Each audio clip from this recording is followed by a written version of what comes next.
Hey, good morning, everybody. It's a beautiful Monday morning, Monday, the 22nd of November. It's almost that magic mark of being exactly 1 month to Christmas. My favorite season. Um, it's a beautiful morning. It's the start of a new week. And we are continuing our discussion around leadership. Just to remind those who haven't been on the journey and those who have, this is the amazing book that we're working on. Um, Leadership, Insights on Leadership from a Formula One perspective for my friends on Insta. There you go. There you can see it clearly in your screen. And my name is Llewellyn, and I'm looking forward to spending 2 or 3 minutes of your time this morning just discussing. So, if you do have nuggets of wisdom that you want to share, if you want to share with us about what your thoughts on leadership, vision, and strategy are, please drop them in the comments. Please let us know. Please share. I like to say, yeah, we grow.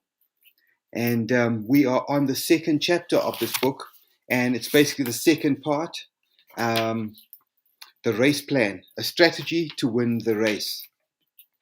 And it's so apt that we at this part today, because I've just come through an amazing weekend, which I'm going to share with you in a sec. But I first want to share this nugget from Michael Porter. Now, those who don't know Michael Porter, let me just fill you in and bring you up to speed. Michael Porter is one of the leading voices in terms of competitive strategy in the world today. And Michael Porter says that a company without strategy is willing to try anything.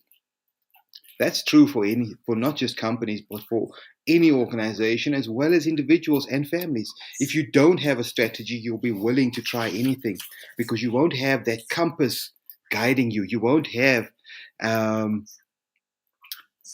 hey Xavier, good to see you.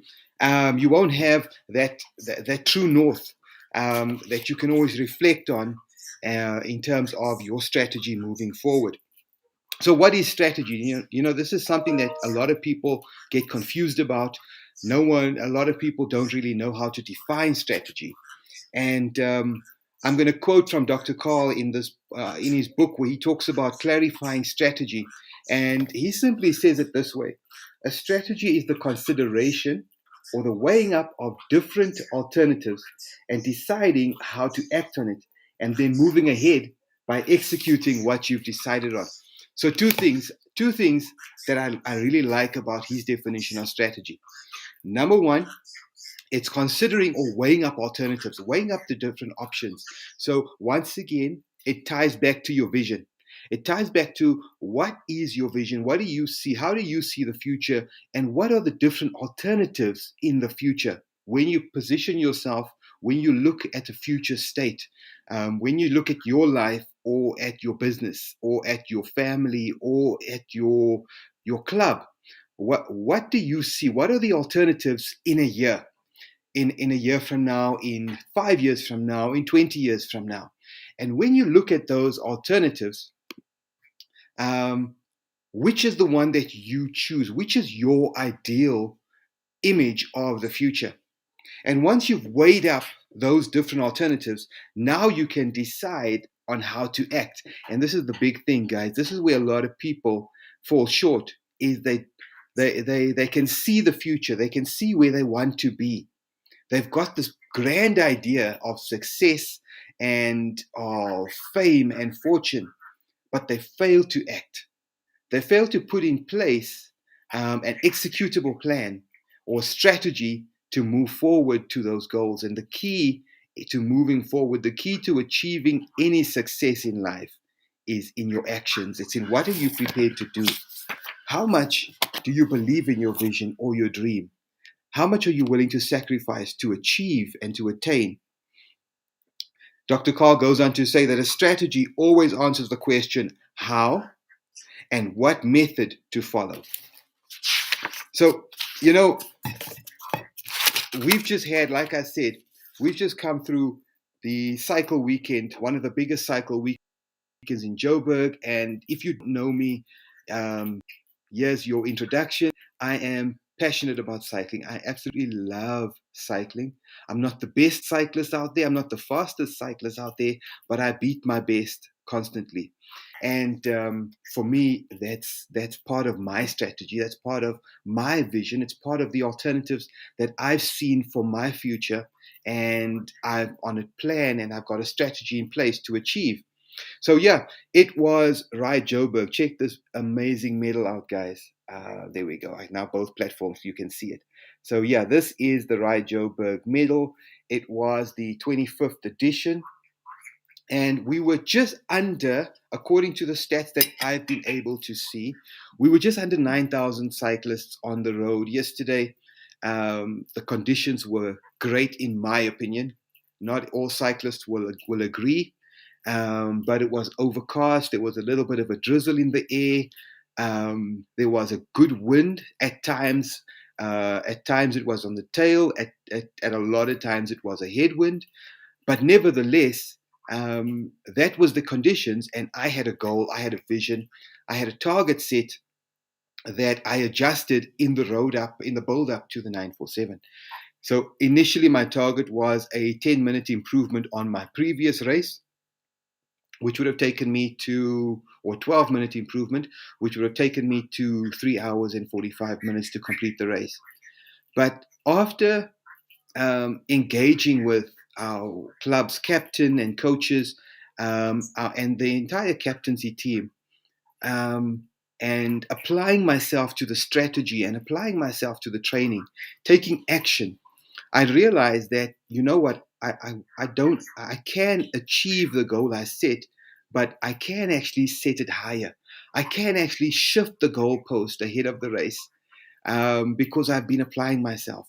So I shifted the goalpost about 2 weeks before the race, and my goal became 3 hours and 30 minutes to complete the 97-kilometer race.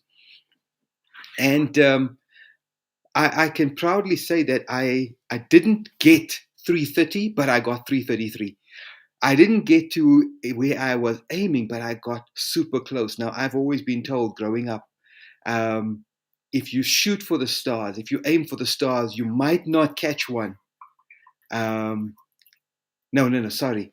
If you aim for the moon, you might not get there, but you'll definitely land on the stars. Um, so this goes back to vision and setting your vision, setting it high, but also having a strategy. Because, you know, in the build up to the race, in the months leading up to this major race in the Gauteng racing calendar, um, our coaches, our captains, our road captains have been giving us insight and tips and wisdom into not just technique, but in race strategy as well, in how to actually attack a race, in how to actually win a race. And guys, to win a race, regardless whether it's cycling, whether it is running, whether it is motocross, whether it is Formula One, you have to have a strategy to win, not just a strategy to compete, but a strategy to win. So the same is true in your family, in your business, in your social club, in any area of your life. You need to have not just a strategy to survive. Too many people live nowadays just saying, Lord, all I need is enough to get from A to B. All I need is enough to survive. You know what, guys? I've realized that that is not just limiting yourself, but that's limiting what God can do in your life. God never created you to survive. He created you to thrive, and He created you to win. But that winning comes down to what is in your head. What is your mindset? That's why Paul wrote and he said, I renew my mind daily. It's important to constantly be renewing your mind. What are you doing to renew your mind? What are you doing to place that winning strategy in front of you? You know, I was chatting to some of the guys post race, where we all gathered after completing.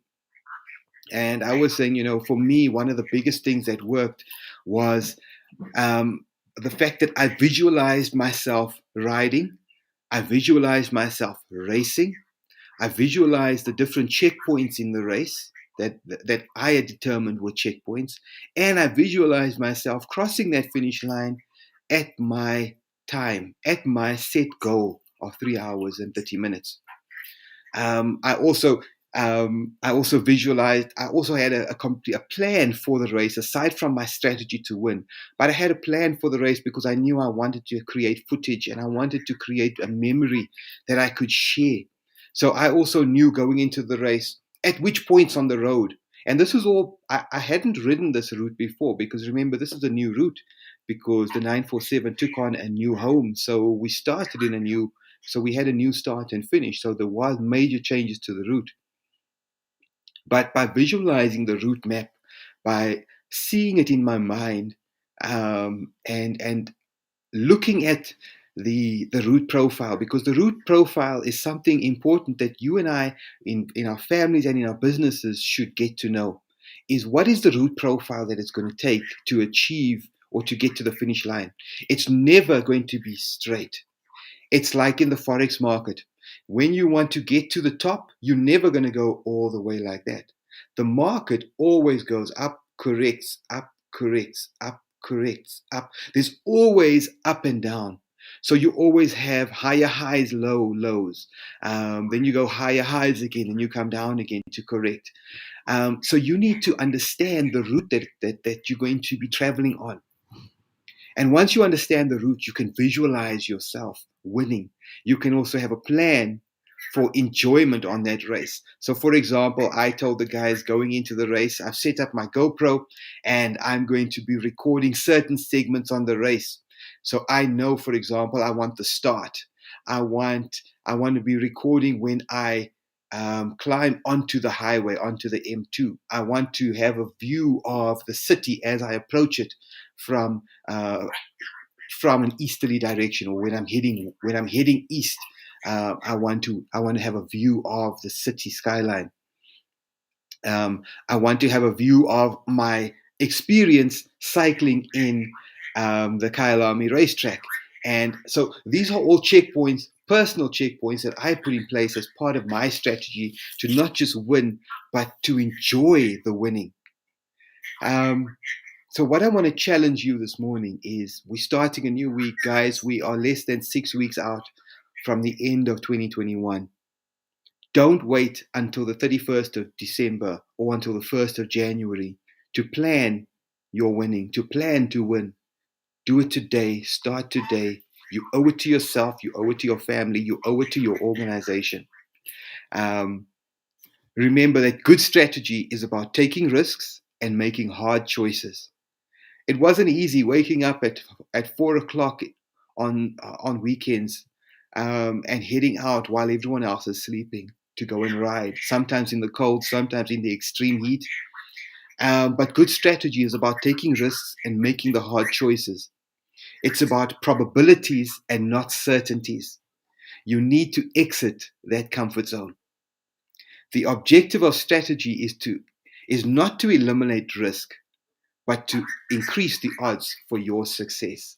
So as you go out into this new week, into this new day, remember that the objective of strategy is not to eliminate risk, but it's simply to increase your odds for success.